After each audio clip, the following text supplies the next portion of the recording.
Hello and welcome to our next video taking you behind the scenes here at Rhyl RNLI. Most of the time, public will see our videos of our volunteer crews out on a shout, rescuing people in trouble out at sea or on the coast. But what is rarely seen is all the work that goes on in the background all year round that keeps our lifesavers ready to put to sea. Like all RNLI lifeboat stations, we have a team who work behind the scenes to support our crews, from fundraising for our charity to performing administration jobs. Over the winter months, we will be highlighting what goes on at the station when the crews aren't out on a shout with a series of videos. This video gives you a small insight into the operational training all our volunteer crew members undertake to allow them to save lives at sea. With our lifeboats having to launch into any weather and our crews not knowing what kind of challenges they face, their training is incredibly important. Our volunteer crews are kept busy each week with refreshing their skills on learning new ways to operate. The current COVID pandemic has made this even more difficult. Every operational volunteer at the station has their own competency-based training plan, or COBT. Each plan is tailored to the volunteer's role at the station, so there are multiple units to undertake for each of the different roles at the station. Let's take a look at what a brand new inshore and all-weather lifeboat crew member must undertake to become a fully competent crew member. Once enrolled at the station, a new volunteer is given their plan. From here, they start with the basics. They are taught what personal protective equipment, or PPE, needs to be worn and when, how to take care of their kit, and who to report problems to. There are also other basics like fire safety at the lifeboat station and manual handling. To be able to go afloat, new crews must complete an assessment on their PPE and also one on the layout of the lifeboat. This will include where certain kit is located on the lifeboat and what each part of the lifeboat and its deck fittings are called. Once these are complete, the crew member is then able to get stuck into more role-specific training. These can be in any order, but usually begin with the units such as the safe launch and recovery of the lifeboats, how to fight a fire should one occur aboard the lifeboat, and emergency survival procedures in case the crew are forced to abandon the lifeboat in a worst-case scenario.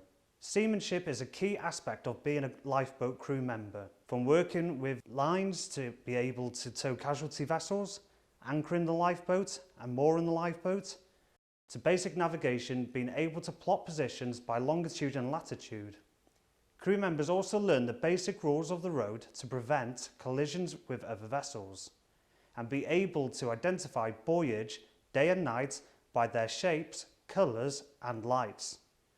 They also must demonstrate some basic boat handling of both the lifeboats, including steering the boat on a compass course.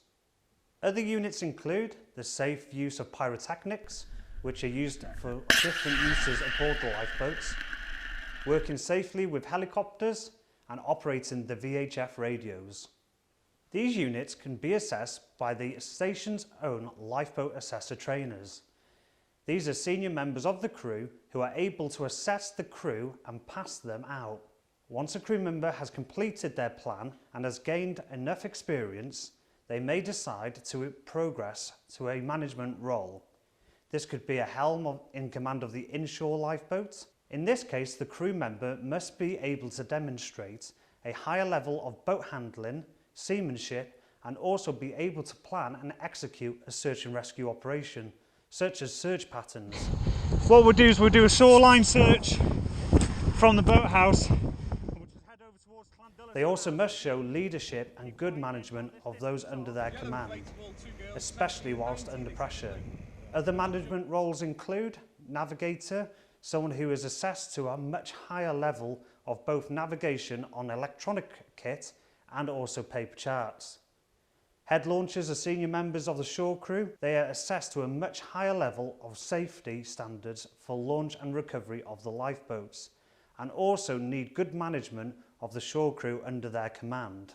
The crew who are training to become mechanics are expected to know how to operate the all-weather lifeboat under emergency situations, such as steering failure, power failure, and manage firefighting. They are also assessed on skills like running repairs in order to fix leaks or engine problems. Eventually, crews with enough experience can progress to become coxswain. For pass out in this role, the candidate is assessed on all aspects of lifeboating, including their management and leadership skills.